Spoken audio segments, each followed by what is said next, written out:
On this week's episode of Third Culture Africans, my guest is Ore Runsewe, the founder of Arami Essentials, a digital native beauty brand out of Nigeria. She's an incredible young, empathetic entrepreneur who has been able to build an incredible business off of Instagram and now onto digital platforms.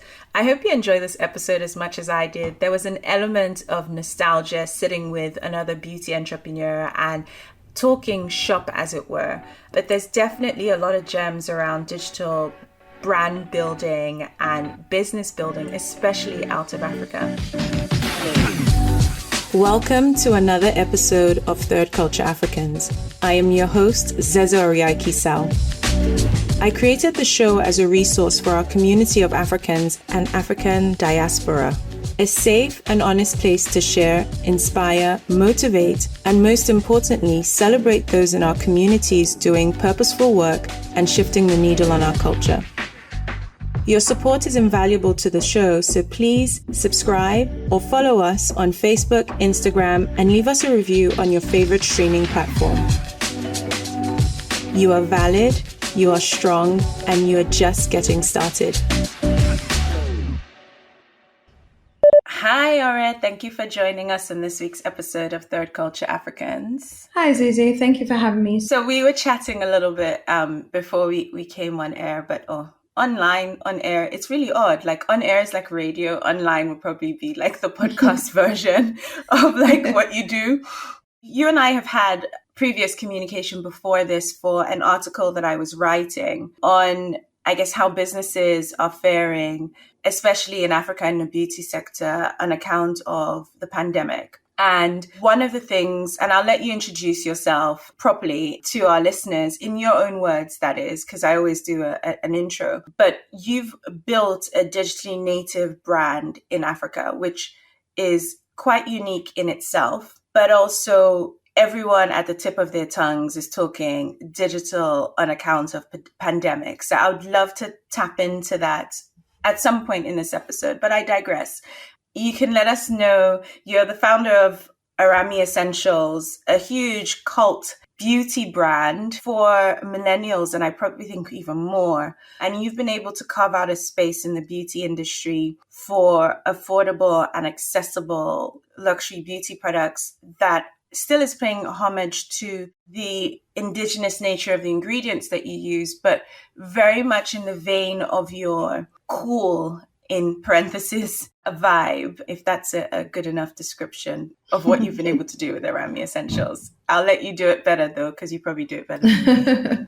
Well, thank you so much. It's really a pleasure to be online or on air with you. And it's it's just nice to like sit and talk about things. Like, we're always like doing. So it's nice to really just like connect and really just talk about things, because you can get so lost in the bubble of just doing that you forget that there are actually people that, you can actually talk to about how things are going. So thanks so much. And thank you for the really nice introduction. It's always interesting when I hear people talk about me and Arami, and I'm like, who are they talking about? It can't be me, it can't be Arami, but apparently it is. So thank you very much. As you said, my name is Ore Runsewe. I'm the founder of Arami Essentials, so a 4-year-old beauty brand based in Lagos, Nigeria. The ethos of the brand is simple, affordable, presentable cosmetics and wellness products. And we're really trying to pioneer the rebirth of finding out how these amazing natural heritage ingredients from Africa can be represented well in the world as finished products. So rather than just saying, Africa is home to shea butter, it's home to coconut oil or marula oil, but actually looking at a way that we as Africans who, really know a lot about these ingredients and how they work, the efficacy of them and how they work together, how we can actually look at representing that properly in the world and not just looking at them as ingredients to be put into finished products from other parts of the world, which are great as well, but looking at how we can, look at how we can really harvest them in their most raw and potent form. And where we're trying to go with Arami is too. So that's been really like the first phase of the brand, which is what we've been kind of doing in these years. But what we want to do now is kind of take it a step further and actually redefine what exactly beauty is in Africa and how we can work with modern day innovative ingredients from across the world, marrying them with these natural heritage ingredients and producing really effective products. So it's been a joy to work on this brand, or to own this brand, or, build this brand for the last couple of years. And I guess I'm just very excited for the years ahead. And yes, it's been a difficult year. I don't think there's anybody that can say, even if you've succeeded in this year, there's not really anyone that can say that this year hasn't been difficult in some way. And difficult might sometimes seem negative, but I see it as a challenge.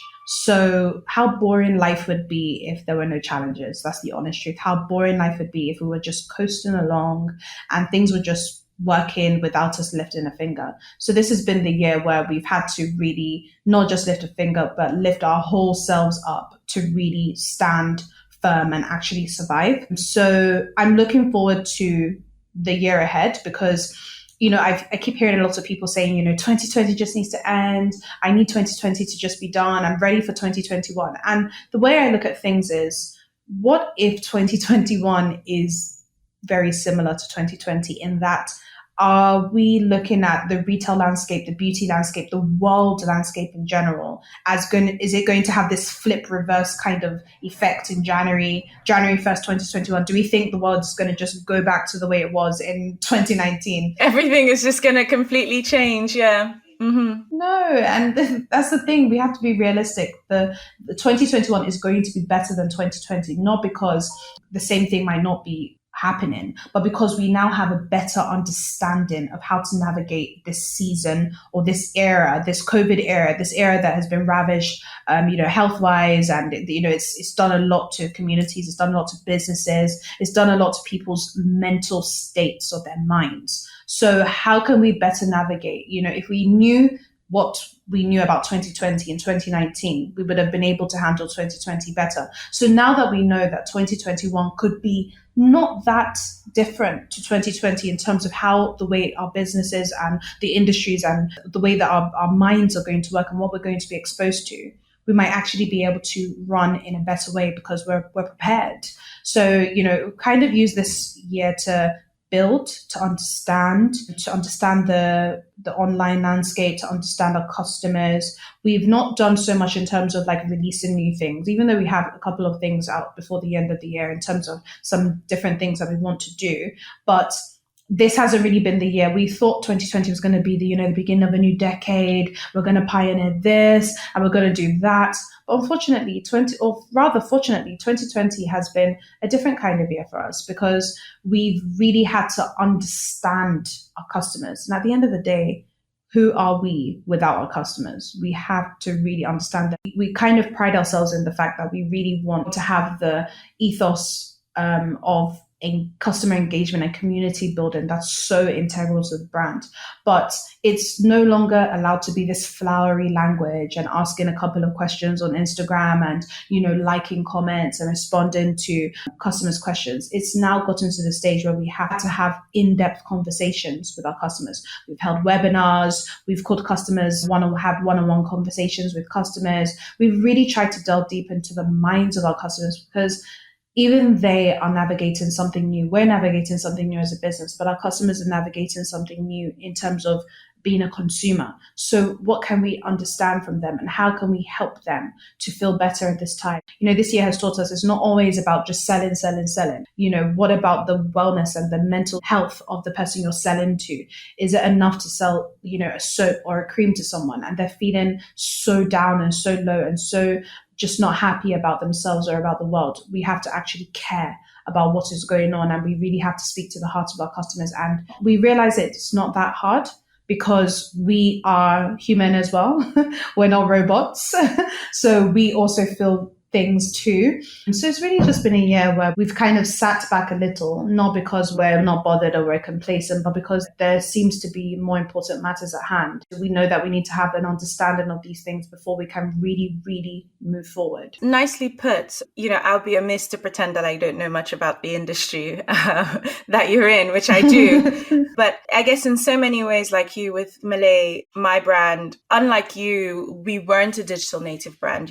I started the business in 2009. Digital was always sort of a prop tool. and somewhat of a shop window for anyone who couldn't reach the brand to be able to learn more. And with the pandemic hitting, I had the opportunity of resting on my laurels while still trying to build the brand in an older way. COVID for sure put at the fore that there's a lot of positive that can happen in the digital space, especially from a retail and just connecting with your customer perspective. I think there's always been, prior to the pandemic, there was always this polarizing debate around, how useful is digital, if not exploitative. There was that whole, I don't know if you followed the trial. They had Facebook and Amazon and stuff in the US, and it was about their responsibility to the customer and how these digital platforms are playing a role in our lives and in politics, etc. And this seems to be a huge factor, even in business, right? And when considering it, but you were able to build Arami for the first few years while holding down a full-time job off of a Facebook account, an Instagram, account. Yeah, it was, those years were tough. It was not easy at all, not for the faint-hearted at all. This podcast is sponsored by Malay Natural Science. Malay's products are inspired by the rich landscapes, alluring scents, and ancient wisdom of Africa. Their luxurious fragrance and body care range balances 100% natural active ingredients and scientifically proven formulas to heal, protect, and pamper your skin. Malay ships worldwide, and you can buy their products at maleeonline.com. They also offer a free sample if you'd like to try.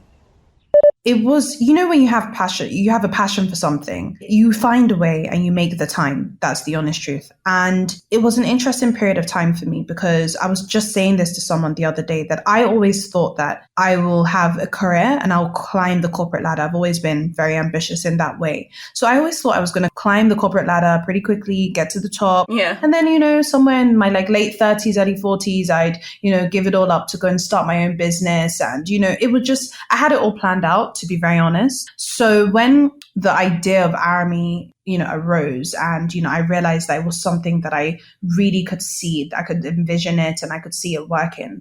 It was like, okay, but I still really like my job. So let me just be doing this on the side, and then I'll still be working and it'll be fine. But it just started to grow, and I was just like, wow, okay. But as I said, wherever there's a will, there's a way. So, it was late nights, early mornings, barely any sleep. In that, when I see some of my ex-colleagues now, they're like, how do you look like this? Like, we're so used to just seeing you with like bags under your eyes and just like, tired, and just, because I'd be like waking up early before work. I would go to work. I'd leave work on time. I would be up all night because, in the beginning, you're doing everything. You're doing customer service. You're, working on the formulations. You're speaking to customers. You're posting on digital. And I guess for me, there was a sweet spot in that my background is actually in communications, and my last role was in digital marketing. I was going to hit on that to say, wow, yes. You had a cheat sheet to start a digital native brand.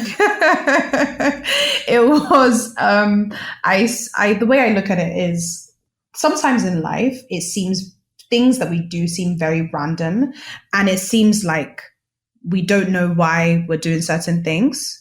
It's now in this time of my life that it's like all the dots are connecting. It's like, okay, this interest in DIY and, understanding beauty in a deeper way, and wanting to understand formulations and skin and the beauty industry, number one. Then it's this like interest that grew in my whole career. Like before I started Arami, and, in the early years, was in communication. So this interest in public relations, in digital, in social media. Okay, that was another part. And then like this inner ambitious nature that I've always had, and known that I would run a business at some point, and, always wanting to understand, how to run a business, but from a very just like surface way. And then also being able to like understand how to like manage people, how to manage things, and just understanding that multitasking nature that I had like naturally. So it was like all these things then started coming together, because I'm like, to me, it just didn't seem difficult. It didn't even seem like rocket science having this brand that I was going to start on Instagram, because it was what I knew. And I could see brands on social media and how they were able to engage with communities. And these were translating into sales, because this is what I was doing for my day to day. So it's almost like everything about you coming together and you come full circle. You're like, oh, that's probably why God has put this in me to be like this. And that's why this is this. And things just kind of make sense. I think for me, it was, yes, it was kind of a cheat sheet, but yeah, it was something that I really enjoyed. I really understood how digital can grow things because we literally grew an organic following. Like we've never paid for followers. I can count on two hands how many times we've done paid ads for a couple of days. And this is just even to kind of test and even try and understand how paid advertising really works and everything. So the following is very organic and it can be seen in our engagement in that customers are talking to themselves in the comments. They're asking each other questions, they're posting, they're wanting to engage. Like it's all very like organic and everything. And yeah, someone can say, okay, it's quite a short period of time to grow a following on social media. But I feel that it's a number of things that come into play. It was the consistency in terms of how we're posting, the kinds of things we're posting, the photography. It was also the communication of who we were in a consistent way. We are this, we are simple, we're about natural ingredients, but we want to talk about innovative new ingredients.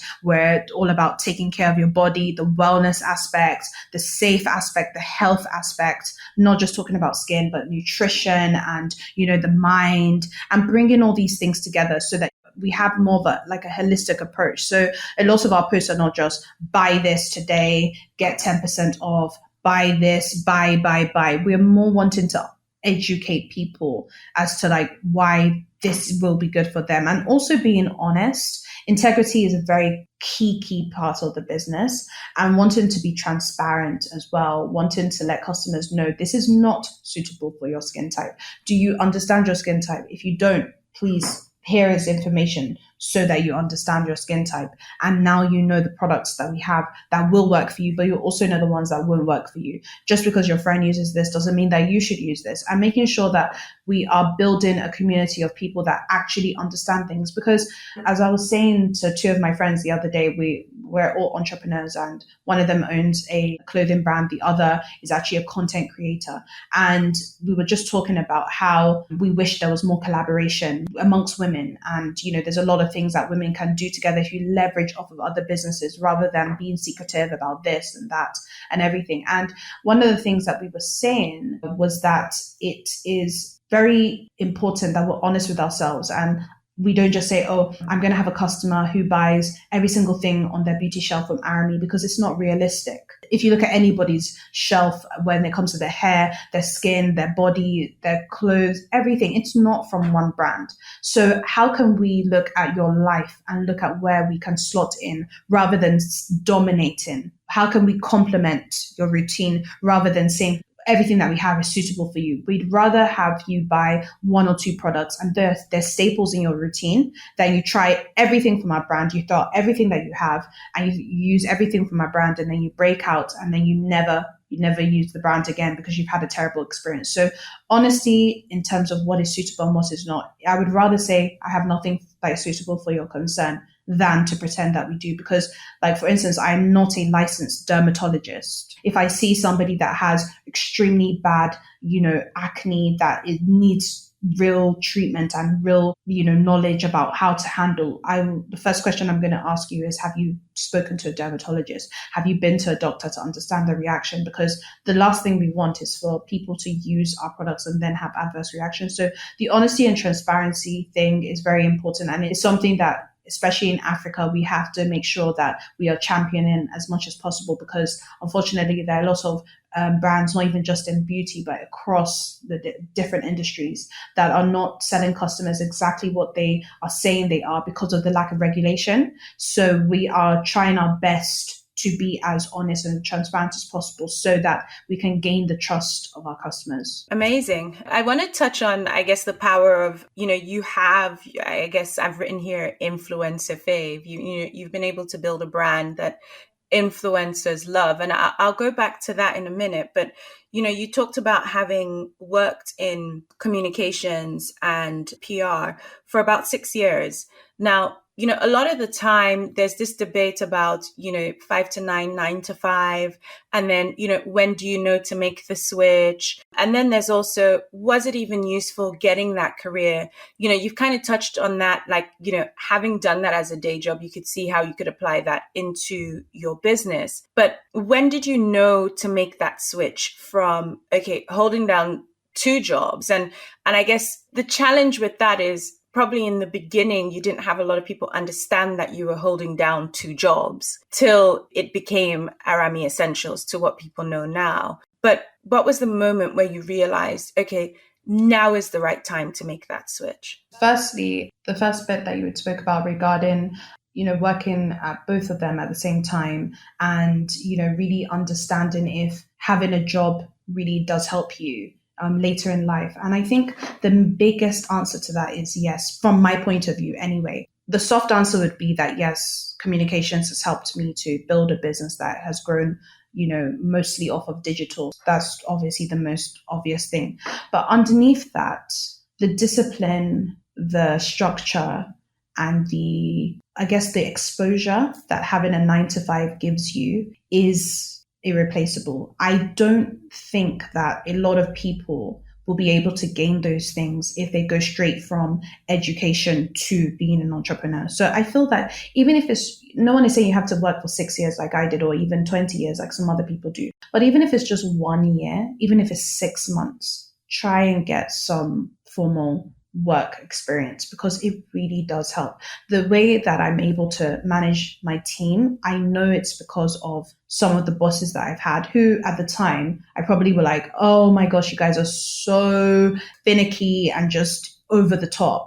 But then in my latter years, I'm seeing it as like, no, this is not being finicky and over the top. This is structure. This is planning. This is allowing people to have, real accountability to what they're doing and ensuring that things are not missed off of. And, as the business grows, these things are really needed. So I feel that I really wouldn't trade those years for anything. I don't wish I started Arami any sooner than I did. I think it was really just the right time. And I feel that it was actually, a lot of people have those, and this brings me on to the second part, which is like, when did you know that it was the right time? Lots of people have experiences where they're like, the work was just horrible. They just knew that something had to give, and, they had to get to a place where they were like, okay, it's now or never. And, the work side of things pushed them into the corner. But for me, it was very hard because I didn't have that experience in my last role. I absolutely loved my job. I loved Arami more, of course, but I loved my job. I loved my colleagues.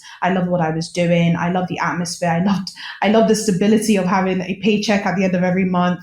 Yeah. I was very okay with Yeah. those things, and I really didn't mind staying there. And I think if I could have had more of a flexible working life, and I know that, some companies in the Western world are looking into how that can happen. And I was reading a book a couple of years ago called The 4-Hour Work Week by Tim Keller. And it talks about how you can try and condense like your 9 to 5 into, 4 hours a week if you're really, really efficient, and then using the other time to do other things. And, in the Western world, people are able to work from other locations. And, even with COVID, the whole working from home thing means that I'm sure a lot of people have started businesses in this time, because you're able to actually have better work-life balance and able to focus on things that probably mean more to you. So I really feel that if I was able to have had that flexible working experience, I might not have left at the time. I would have left still, and probably by now I still would have left, but maybe I would have stayed maybe another 6 months, but it just wasn't meant to be.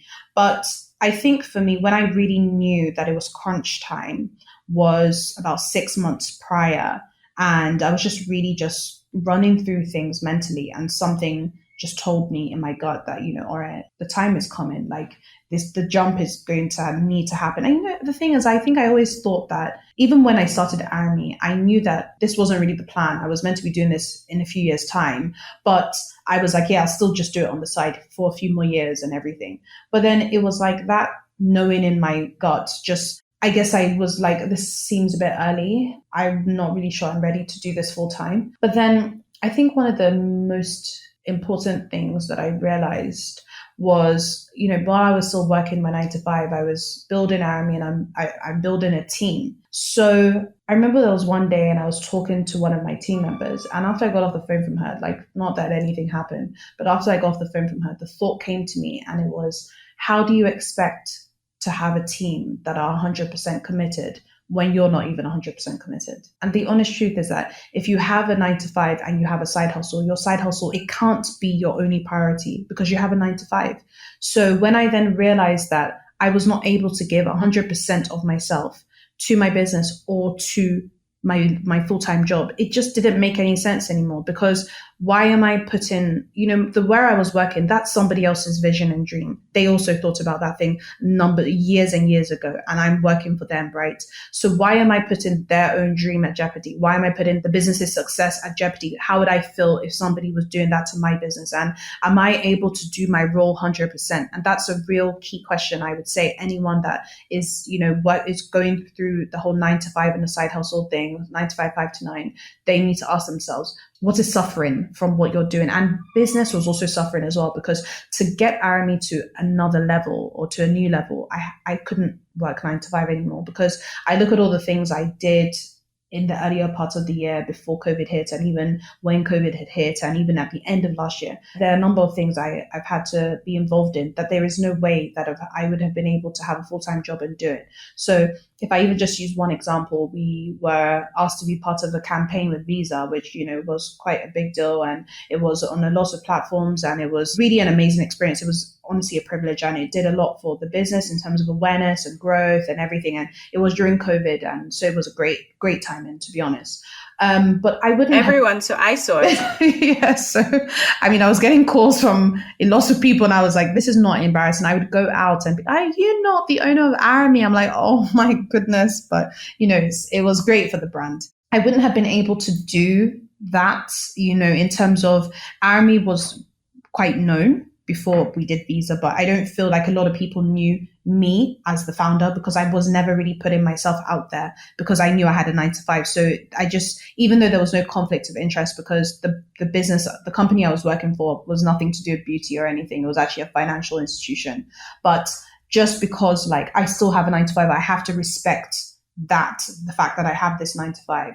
I couldn't just be on TV and be doing interviews and be doing even podcasts. I just wasn't able to do things like that. And it was from a respect kind of thing for my 9 to 5, but also because of the time constraints. I wasn't able to dedicate this kind of extra time. It's easy to do business things in the middle of the night. You can't do things like recording podcasts. I can't say, oh, hi, I'll be available to record this at 9 p.m., maybe actually 11. So it's not going to work. I think once you realize that you're not able to dedicate, to put your best foot forward in either thing, what is the point of doing both? And when you're then also trying to build a company culture and a team, how are you expecting your team to be committed to your business when you're not? They can see visibly that, unfortunately, even though you're not sleeping at night because you're working during the night, you're not 100% committed to the business. And I also feel that life is an all or nothing thing. If you're putting one leg in and one leg out of something, how do you expect that thing to succeed? How? It's actually not possible. It's a risk. Everything is a risk. And even when I dropped my resignation letter, I knew it was a risk, because I could be back there in a few months begging them for the job. I'm not, and thank God for that, but it's a possibility, and it happens to people. So the reality of things is that even when you feel that it's the right time, you might not actually succeed. That's the honest truth, but it is a risk. And I think I felt at the time that I would rather be wrong. I would rather put all my money on Arami, and I'd rather be wrong and be in this 100% and be wrong than my business fail, and it's because I'm doing 50% here and 50% there. Nah, I'd rather be wrong. So yeah, it was an interesting time, but yeah, it's very interesting to reflect back on it. I love your passion. I guess I get that question a lot. And one of the things that I say is, you did a computer science degree. So listening to you, I find it quite nostalgic, because my first degree was in informatics and I had no business doing what I'm doing either. And, I would get that question a lot in the beginning, actually. How did you decide that this was going to be your job? And, because I quit a full-time job and decided that Malay was going to be my job at the time. And there's a privilege to being able to do that, right? I had a support system that meant, I still had a roof over my head and my phone bill would be paid if I couldn't even scratch a dime together. But there's the garbage in, garbage out, To be honest, in business, you get as much as what you put in, right? So you can't expect 100% out of something if you're only giving that thing 30%, unless you can find a way to create a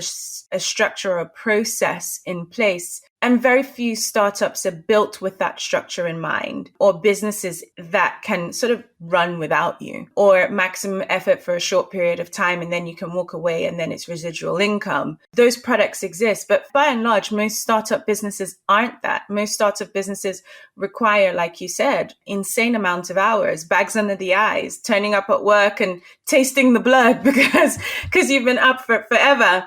And even as a full-time job, at moments where I'm having to upskill because the business is evolving or the marketplace is evolving, I'm tasting blood throughout the day because, you're up all night trying to upskill just to keep abreast with the changes that are happening. Or, okay, you can see that your business is lacking in, something, and you need to figure out, is it a new team member, or is it that as a business, we need to introduce this as a sales channel or distribution channel, or, oh my God, the industry has so moved. This is a new platform that everyone's on. So I think there's a constant evolution that's happening in business that requires you to be able to respond quickly in and amongst sort of the time pressures. Now I want to touch on the influencer fave, because this is a huge part of everyone's conversations around digital businesses. To use influencers or not, I think that's usually a question for most people. Is my money best served paying and giving product to key opinion leaders, in quotes, influencers who have a large following, who are able to talk about my products, the benefits, results, etc., and see something from it? You've had great experience with that. Do you mind sharing a little bit more around your reasons for using that, or why? I think with influencers, even the influencer landscape is ever changing, ever evolving and everything. And I think that it's also very different in different parts of the world, because people have different notions of exactly what an influencer is and what an influencer can bring to your brand. And, I think when I speak to people about engaging with influencers, one of the main examples I use is a brand that engaged with an influencer that had 3 million followers and they couldn't sell one t-shirt from this engagement. So you can imagine how much they had paid this influencer and seen how much they did not get in return. So with the influencer partnership side of things, it's actually very tricky. But what I try to do is to try and start in a small way. And one of my main rules with working with influencers is we only engage with influencers that have had an organic interaction with the brand. If an influencer has not had an organic interaction with the brand, we don't actually work with the influencer, because we feel that, okay, so if I use an example of this beauty influencer called Dima, who's based in Nigeria. So she's a huge beauty blogger. She's got, she's well known on YouTube. She has, thousands of subscribers, thousands of followers on Instagram and other social media platforms. And she's just lovely. And Dima posted about our black soap on her YouTube channel. I had never even watched any of her videos before. We just started seeing, we were getting orders for the black soap, and then we'd ask, and then people would just be like, oh, I saw your black soap on Dima's YouTube video. And we're like, Dima's YouTube video, when did we send Dima black soap? We started tracing our steps back, and we had no idea how she had gotten this black soap. Basically, we were stocked in a store in Lekki at the time, and she had stumbled on our black soap. Sorry, Lekki is in Lagos in Nigeria, just for anyone listening that doesn't know. And so Dima had stumbled on our black soap at this store when she had gone there to buy some other stuff, and tried it out and loved it and posted about it on her YouTube channel. So the kind of engagement that we saw from that, we were like, okay, we have to work with Dima. And we've done subsequent things with her. And, it's really actually really, really worked, as in the conversion is real.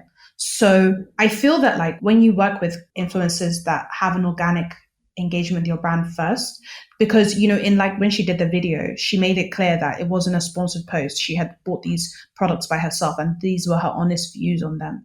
When you have an influencer of that magnitude, saying that kind of thing and then using it and having a good experience. Like it's a risk, because she could have easily had a bad experience and that could have negatively impacted the brand. But fortunately, she had a good experience, and then we were able to leverage off of that later down the line and work with her and on more things. And that's just kind of been my rule of thumb. I just like to work with people that already engage with the brand and, you know, are interested in the brand. And even if, like, I can't necessarily say that that will always be the case, because as we try to move into other markets and, you know, approach other regions around the world for, you know, wanting to bring more awareness to the brand there, we can't necessarily expect that somebody in, I don't know, Australia would have heard of Arami. So we'd have to actually look at who are key influencers there, how can we reach them, and those kinds of things. But I think it's very important that as a business, you're not just going for an influencer because they have X amount of followers. And it's not even just because, oh, you have to check if they're buying followers, check their engagement. It's not even just because of that. It is also because you need to check that the influencer even matters to your target audience, because you can have an influencer that has, like I mentioned earlier, 3 million followers, but their audience of 3 million followers are not the kind of audience that want what you're selling. So does the influencer match up to your brand's target audience? Are their followers your followers? Are their followers your potential followers? Because if you're working with someone that, if you're a luxury brand and you're working with maybe like a celebrity who was on like Big Brother Nigeria or something, the likelihood of them being able to afford like maybe 100,000 naira, which is the equivalent of about just under £200, the likelihood of them being able to afford that kind of thing is not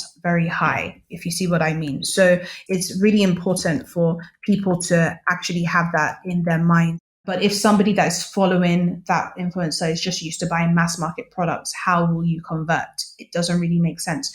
And I think also then that brings me to even understanding, is your business the kind of business that needs influencer partnerships? Because there's some businesses that don't need influencer partnerships. That's not the kind of communications or the kind of publicity or the kind of marketing that you actually need to gain businesses. Because if you have a B2B business, for instance, influencer partnerships don't really mean much. Or the kind of influencers that you'd be using may not be traditional social media influencers. You might be looking for like a, you know, more of like an ambassador or somebody that is like, you know, has other touch points that your target audience would reach, for instance. Because when I look at someone like my dad, for instance, my dad isn't on social media, but he watches the news every night. If you're trying to sell something to him, will you be going on social media? Of course not, because he would never see it. So using influencers is a good thing. It's definitely something that can work, but it really needs to be thought through.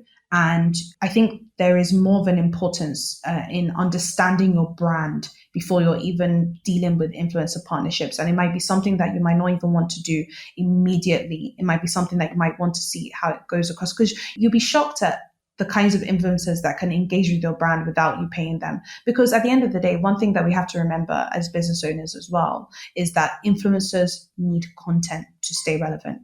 Nobody is following an influencer that doesn't post things. Then the influencers need content just as much as you need influencers to post your content.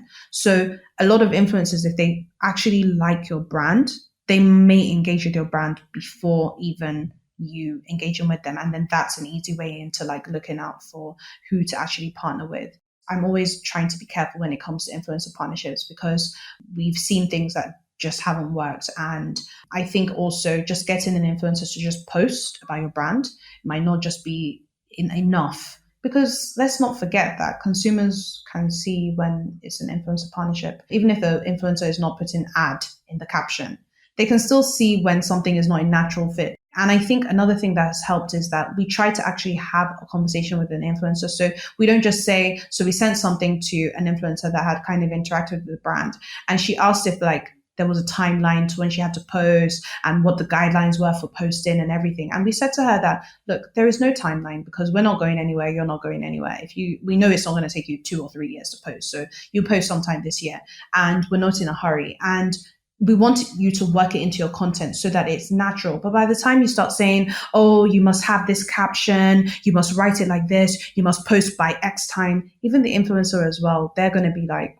okay, I'll do it, but I'm not going to do it in a way that my followers are going to really convert. So it's trying to actually build that relationship with the influencer before you're even really looking as to how it's going to really, make sales and convert and everything. I think that would be helpful for a lot of people, because I think especially with the flood of webinars and business help happening in the middle of a pandemic, I think there's something around influencer strategies that I think can sometimes be misleading. And I've been hoping to have practitioners, especially in this season, to kind of delve into more of that world, because I think it's a practical example of, I guess, digital and the power of that. Now, another question for you is around funding. This is a huge question that I get, and I'm sure that's what you get a lot.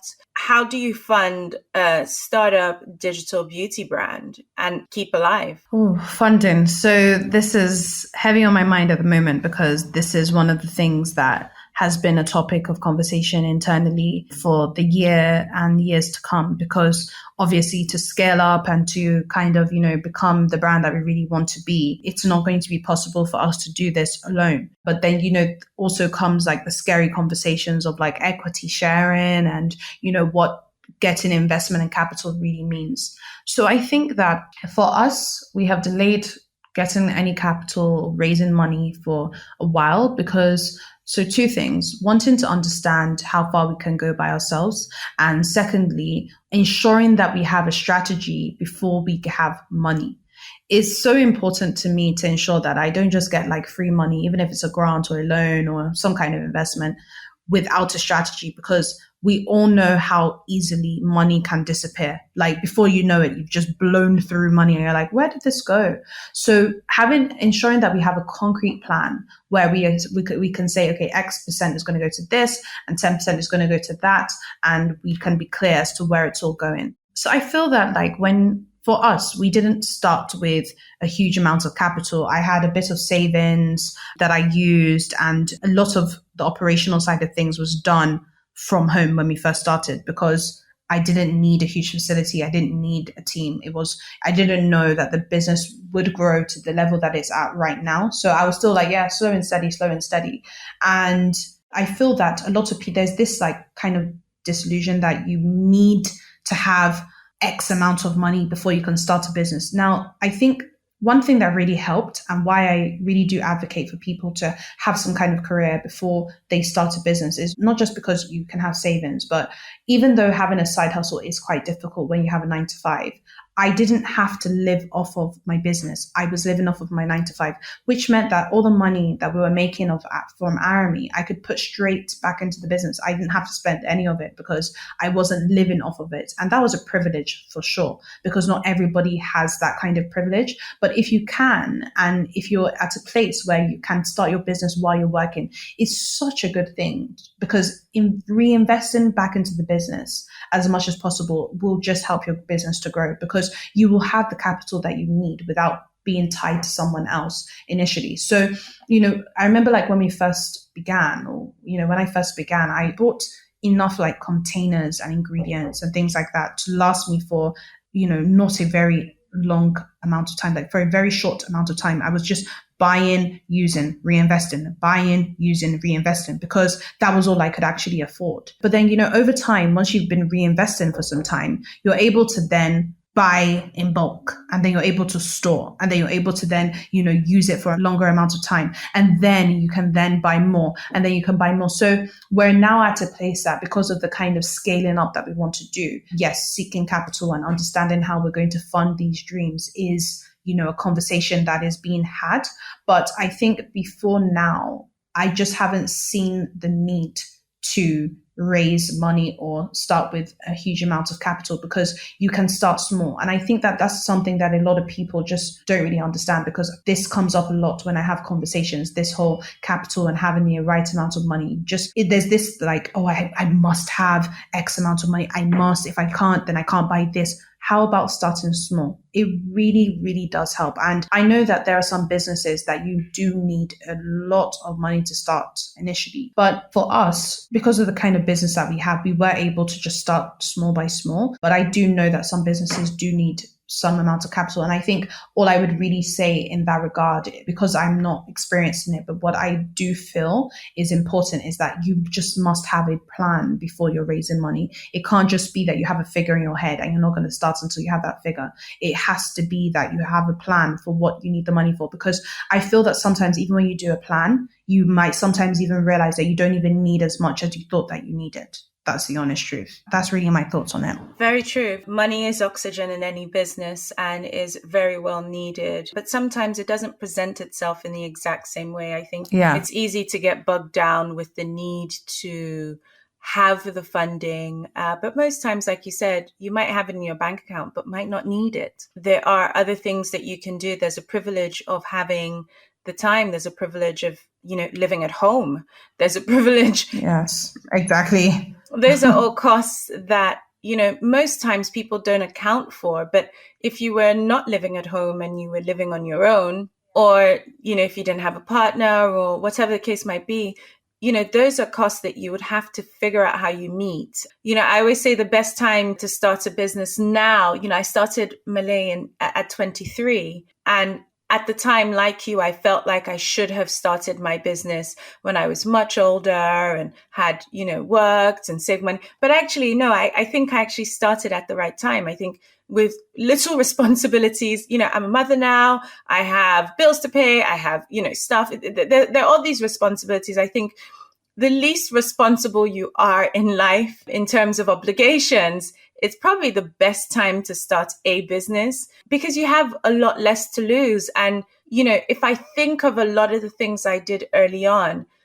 ignorance is bliss. The ignorance of those moments actually were helpful in me being daring, in me being willing to take risks, in me being willing to challenge the status quo and go, actually, why not? But when I guess for the lack of a better word, knowing what I know now, would I have attempted Malay in the same way?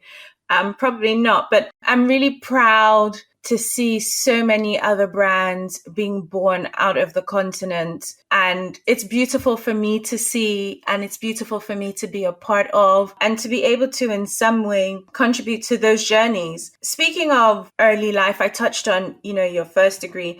Now, you're Nigerian, or your parents are Nigerian. You were born in the UK, raised in the UK, and then decided to move to Nigeria in 2013. Never lived there. Why? That's a question that comes up a lot. And I wish I could remember how I used to think at that time, but it's literally like 6-7 years ago. So I moved here in 2014 when I was 23. So like the exact same age that you started your business. And, at 23, what do you really know? What do you really know? And I think I was just at the point in my life where I was like, okay, these are the thoughts that I can remember. I was thinking, okay, I'm 23. I have a full-time job in the UK. I've lived here all my life. I am bored. Genuinely. Those were the thoughts that were in my mind at the time.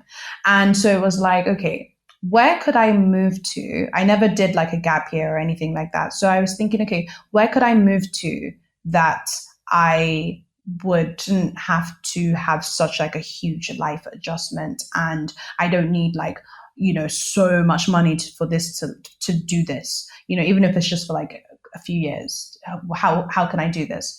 And so the idea of Nigeria just seemed like it made the most sense because, as you said, my parents are Nigerian. Even though I grew up in the UK, I would say I'm very Nigerian to my core. I'm very cultured.